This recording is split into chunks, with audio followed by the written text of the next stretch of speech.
No início da semana, os jornalistas Glenn Greenwald e Fábio Serapião publicaram o que seria uma matéria-denúncia da Folha de São Paulo com a seguinte manchete, abre aspas, Moraes usou o TSE fora do rito para investigar bolsonaristas no Supremo.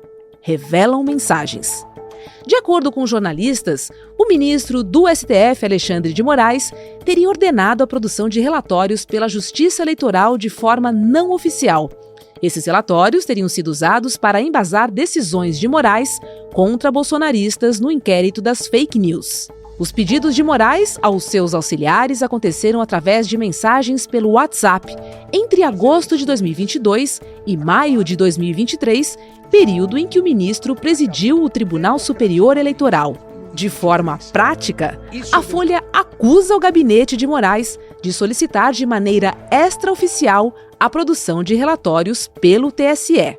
Essas conversas de fato existiram, mas em nota, o ministro esclareceu que, abre aspas, todos os procedimentos foram oficiais, regulares e estão devidamente documentados nos inquéritos. Mesmo assim, a oposição, liderada pelo senador Eduardo Girão, do Partido Novo, se organiza para protocolar um pedido de impeachment contra Moraes sob acusação de crime de responsabilidade. Sexta-feira, 16 de agosto de 2024.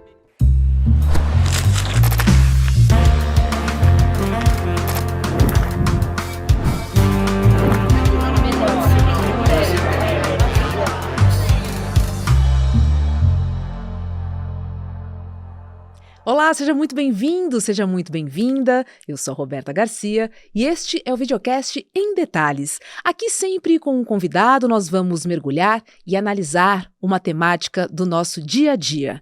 Hoje eu converso com o advogado Valber Agra sobre a reportagem do jornal Folha de São Paulo, que diz que o gabinete do ministro Alexandre de Moraes teria agido fora do rito em inquérito contra bolsonaristas. Oi, doutor Valber, é um prazer, vou chamá-lo de professor. Olha, tudo que sabemos até aqui, né? Eu quero saber como é que você interpreta as alegações do jornal Folha de São Paulo de que o gabinete, né, do ministro Alexandre de Moraes teria agido fora do rito no inquérito das fake news. Olha, eu poderia dizer que se configura de muito vento para pouco moinho. O que é que eu quero dizer com isso? É que as alegações, elas são destituídas de base fática. Porque, veja, qual é a principal acusação? Há uma ilicitude, eles não afirmam. Aí diz, não, olha, quebrou-se o rito. O que é o rito? É o devido processo legal, due process of law. O que é esse devido processo legal? É a sequência de atos. É o caminhar do processo para cumprir objetivos que tem que seguir a lei. Então, o que é que se diz? Que ele não oficiou ao TSE para pedir essas provas. Ele não oficiou ao TSE para pedir essas provas. Mas veja, havia amparo legal para se pedir isso? Havia. O que é que havia? Havia um acordo de cooperação entre o TSE e o STF. O que é que estava se investigando? Um fato objetivo. Ao inquérito da fake news, ou seja, fake news contra o regime democrático, contra a legitimidade e normalidade das eleições. Alguém foi investigado que não tivesse um inhame, um nexo com esse fato? Não. Alguém foi investigado nas suas vidas privadas? Não. Estou falando dos fatos até agora. Estou falando até o dia 15 de agosto de 2024. Então, o simples fato de se exigir que ele notificasse ele, relator do processo das fake news, notificasse ao presidente do TSE, que era ele, então para que notificar? E todo esse material ele foi tornado público no processo, ou seja, foi acompanhado de fiscalização de quem? Do Procurador-Geral da República e também da defesa daquelas pessoas. O processo houve a circulariedade da defesa e da acusação. Aí você pode dizer, mas não, olhe, ele não tinha esse poder. Tinha sim, não é só o poder de polícia. Ele também tinha o poder instrutório. O poder instrutório em questões públicas, de buscar a prova. Ele investigou, volto a dizer, fatores estranhos? Não. Então, como houve toda esse amparo legal ainda prevalecendo, que essas provas postas pelo TSE para defender o regime democrático, a sua função maior, poderiam também serem emprestadas, teoria das provas emprestadas, nós não vemos nenhum tipo de ter Alexandre de Moraes, o ministro Alexandre de Moraes, imiscuído em qualquer tipo de conduta. Nem mesmo prevaricação.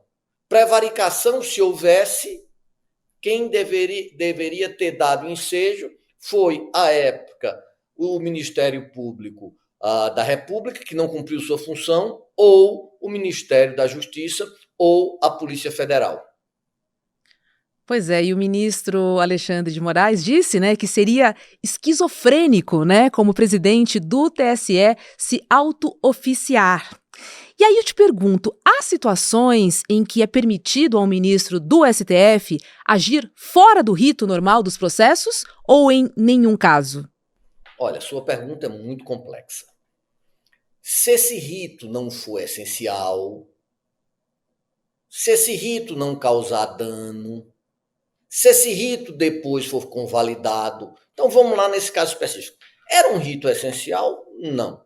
Causou dano? Não. Se não causou dano, eu não posso falar de anulação. E outra, o Ministério Público, o Procurador-Geral da República teve acesso aos autos. A defesa teve acesso aos autos. Se houve uma anomalia, essa anomalia foi convalidada. Mas veja, em nenhum momento foi arguído. Gerou algum dano para a defesa? Não. Mas vamos comparar com a Vaza Jato. Mas havia uma tentativa de circularidade com o Ministério Público? Não. Havia uma tentativa de armação para criar-se um crime e depois tentar forjar condutas? Não. Tanto é que o 8 de janeiro, a tentativa de golpe foi efetivada. Não era algo pueril, não era algo bizantino. Era algo que realmente foi efetivado e concretizado e de forma sistêmica, o que é pior. Ao olhar de todos, houve um despudor claro. Despudor de quê? Eu estou tentando subverter a ordem democrática, eu estou tentando implantar um regime ditatorial e quem é culpado são as instituições e aquele que tem que proteger as instituições. Veja que coisa abissal, veja que coisa surrealista que nós nos encontramos, Roberto. E, professor, muita gente tem comentado que o mais assertivo seria solicitar essas informações e essa investigação à Polícia Federal. A gente lembra que, na época, né, o Ministério da Justiça era comandado por Anderson Torres.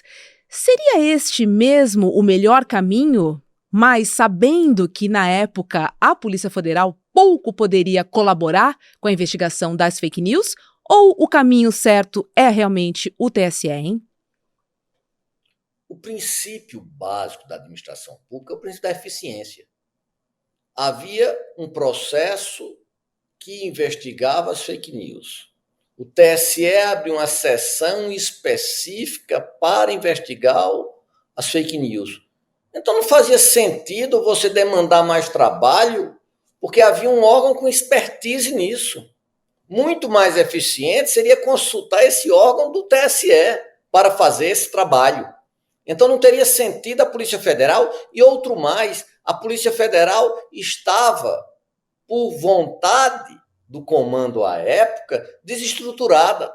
Foi indicado apenas um agente para tratar, para cuidar desse caso. Ou seja, o delegado tinha apenas um agente. Como é que haveria o princípio da celeridade e o princípio da eficiência? E outra coisa, essas informações não eram dados sensíveis. Essas informações poderiam ser buscadas por qualquer um. Apenas esse órgão do TSE tinha a expertise necessária para fazer essas investigações. Professor, claramente, salvar Jair Bolsonaro e o bolsonarismo seria, então, o que está por trás dessa ofensiva ao ministro Alexandre de Moraes? Será que é isso que está por trás de tudo isso? Vamos dividir entre Bolsonaro e bolsonarismo, são coisas distintas. Salvar Bolsonaro é difícil. Por quê? Vamos fazer uma anistia, vamos anular o processo. Há algum dano. Há uma frase francesa muito interessante que é pas nullité. Não tem nulidade, não tem dano. Houve algum dano no processo? Não houve. A defesa teve acesso aos autos? Teve.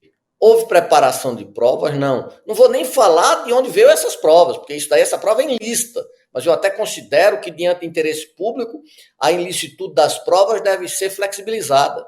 Mas veja, no anexo causal, não há dano. Como é que se vai falar que esses atos são nulos? Se houve, se seguiu todo o devido processo legal material, você vai... Veja, toda essa narrativa ela é extremamente frágil porque ela é alicerçada em quê? Em apenas uma formalidade que foi cumprida porque havia um acordo de cooperação entre os órgãos, porque o relator era igual ao presidente, se fosse a ministra Carmen Lúcia, como é atualmente, aí sim necessitava-se um arquivo, porque todas essas informações não vieram de formas fraudulentas, eu não estou falando de relatórios apócrifos, foram matérias que foram juntadas nos autos. Cuidado que eu estou falando com base nos dados que eu tenho no dia 15 de agosto. Então, como é que eu posso dizer que vai ser a salvação de dois processos, onde já saiu da esfera eleitoral e está na esfera agora do STF, onde não há mais espaço para discussão? Quanto ao fato do bolsonarismo, é a questão muito mais complicada. Porque nós que fazemos parte das forças progressistas, quanto a esse obscurantismo, quanto a essa tentativa de colocar a população em cercadinhos de ser gado, nós temos que mudar a questão da nossa temática. A gente não precisa ficar nessa defensiva. Por exemplo, a questão não é, vai ter um impeachment. Não vai ter impeachment, todo mundo sabe disso. Não há condições materiais e formais para o impeachment. Mas a questão é o quê? Desmerecer, menoscabar. E o que é grave? Você faz com que alguém que seguiu a lei da República, que instituições que evitaram um golpe de Estado, sejam agora incriminadas. Ou seja, eu tenho que tratar o dia a dia das pessoas. Por exemplo, por que se fechou uma fábrica de ureia em 2020? Porque antes nós fazíamos o preço da gasolina, um preço de equiparação internacional, deixando as fábricas nossas ociosas? Por que se vendeu uma refinaria onde na Bahia se vendia ao diesel mais alto? Agora, nós precisamos chamar a população para o debate. Mas se nós cairmos no conto de ficar, você cheira, você não cheira, veja que questão esdrúxula essa. Então, se nós cairmos nisso, acho que o bolsonarismo, infelizmente, com o que representa de desvio, de aviltamento de um discurso liberal, de um discurso sério liberal, de um discurso de uma direita que possa até pensar o país, porque isso que está aí não é uma direita que pensa o país, é uma direita neocolonialista, nós não teremos grandes salvações. Professor, e a oposição já se assanha, né? O senador Eduardo Girão, ele defendeu um pedido de impeachment do ministro Alexandre de Moraes. Esse seria o primeiro aí da história do Brasil. Agora, a gente entende todo esse jogo da oposição e faz parte do trabalho dela. Agora, o que acontece é que a gente tem que ter clareza sobre os fatos para não cair, né, nessa avalanche que eles tentam colocar a gente. A oposição é algo salutar, basilar do regime democrático. Eu não abro mão, inclusive, algumas vezes, de defender pessoas que são acharcadas, como, por exemplo, a questão do cancelamento, pessoas que são acharcadas pela esquerda, ou por pessoas que se denominam de esquerda. Quebrou o parâmetro democrático, aqueles que defendem a democracia, seja de A ou de B, deve, obviamente, estar lá com seu escudo na defesa das nossas prerrogativas, do humanismo do nosso Estado democrático. Agora, você compactuar com tentativas destituídas de qualquer questão, hoje um senador disse, não, eu não vou cumprir a ordem judicial porque quem tem que dizer que eu cumpro ou não é o Senado. Mas veja, nem a Constituição Polaca de 1937 foi teve tanto a petulância de dizer que não ia cumprir. para que não cumprisse uma decisão judicial, precisaria, então, de uma maioria qualificada. Hoje não, a decisão da mesa vai fazer isso. Então, a questão é muito mais profunda. Quando a sociedade fica silente, quando alguém diz que 50 bilhões numa sociedade que não tem recurso para investimento deve ser gastos de forma episódica por 513 deputados, 81 senadores, e essa sociedade fica silente, essa sociedade, me desculpa, ela está doente. O que o senhor achou do posicionamento dos outros ministros do STF? O ministro Flávio Dino disse que o ministro Alexandre de Moraes estava sendo incriminado por cumprir o seu papel, cumprir o seu dever, né? Isso é uma coisa inimaginável. Como é que alguém, no século XXI, pode ser incriminado por cumprir o seu dever legal? E o que mais me chama a atenção é que as tentativas de colocar uma tipificação, elas são malogradas. Ninguém ainda disse, não, ele errou. O rito. Qual foi o artigo do Código Penal que ele infringiu? Não, prevaricação. Prevaricação eu não cumpri, ele cumpriu. A reação dos ministros do STF foi muito firme na defesa do ministro.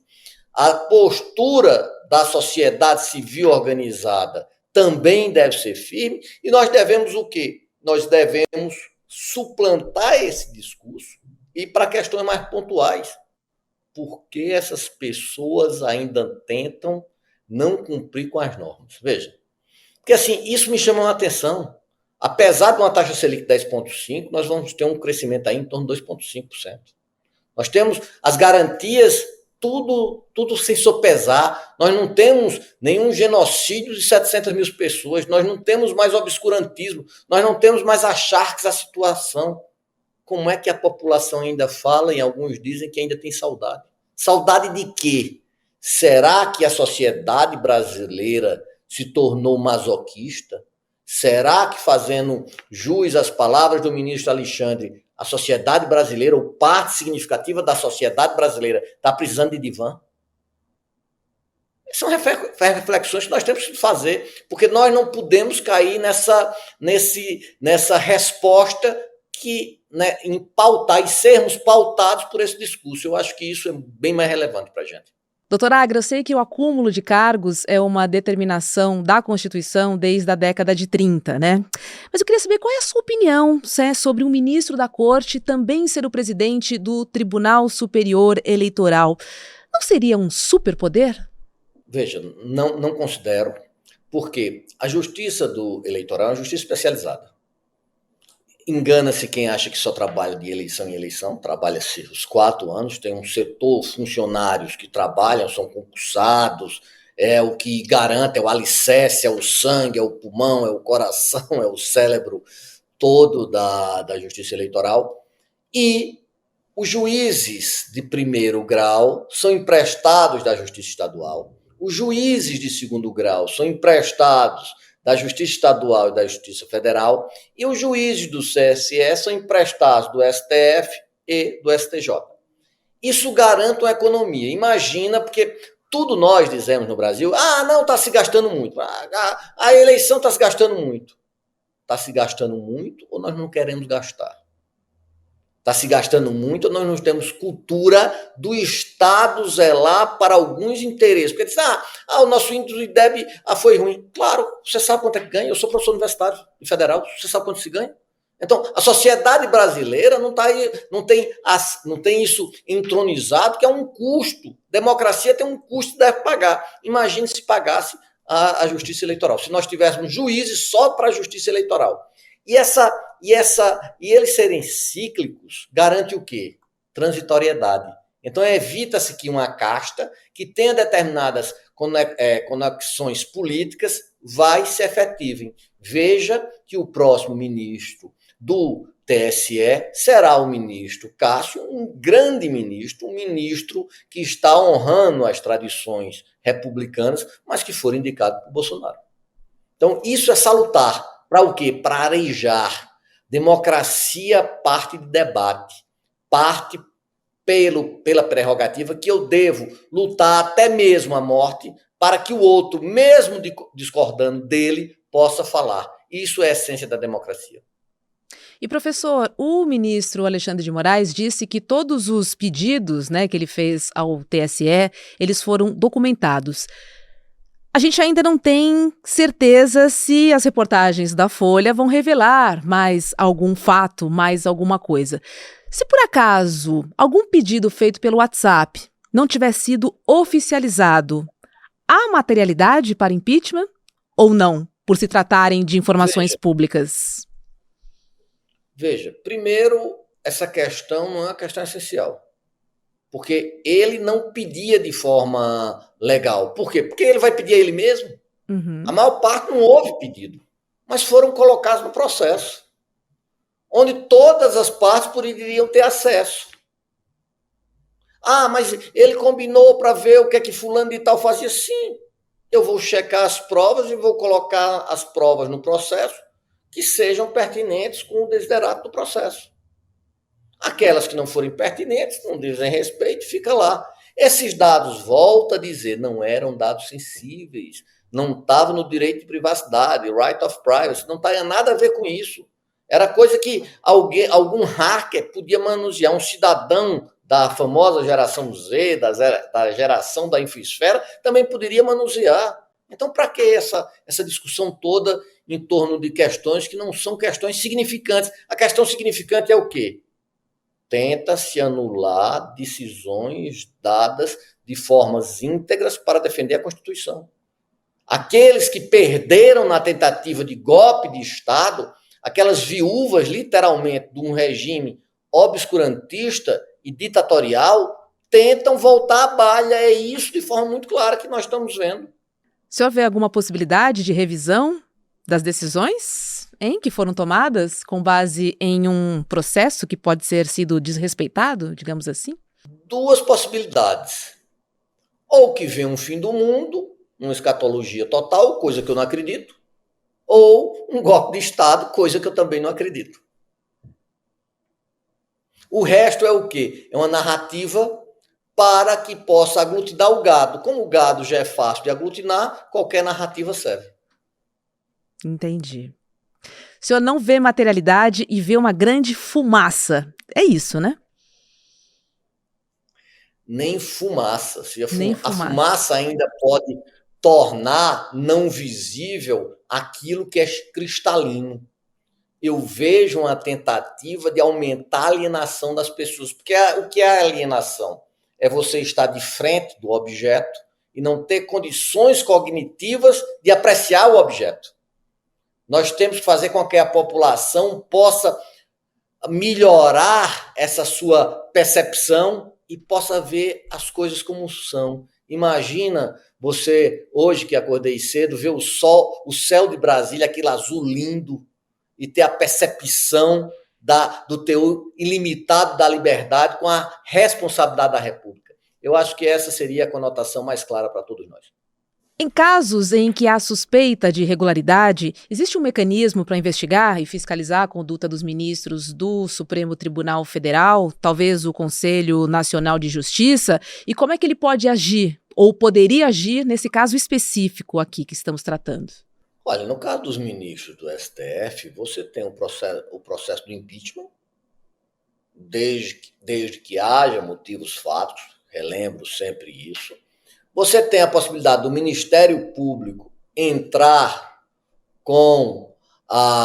formalizar uma denúncia por crimes contra esses ministros. Então, veja, todos os poderes, o check and balance, ele serve para justamente isso. Quando um poder se exorbita, o outro freia, o outro evita ultrapassagens mais conflituosas. Nesse caso específico, poderia haver essas duas possibilidades. O CNJ teria alguma função nisso por crimes funcionais? Me desculpe, por irregularidades funcionais, sim. Por crimes, não, porque a prerrogativa é do Procurador-Geral da República. Tá certo, professor e doutor Valber Agra. Foi um prazer conversar com você. Como sempre, você muito inteligente.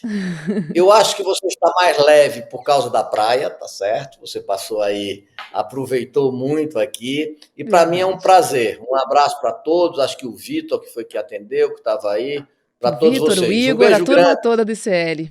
Igor, todo mundo. E eu já fui aí visitá-los, viu? Um beijo bem Beijo, muito grande. obrigada. Até a próxima. Até mais. Olha, e depois do enorme sucesso do primeiro documentário internacional do ICL, Vai pra Cuba, Eduardo, vem aí mais um destaque das nossas plataformas. O documentário O Humanismo de Frei Beto. Olha que legal.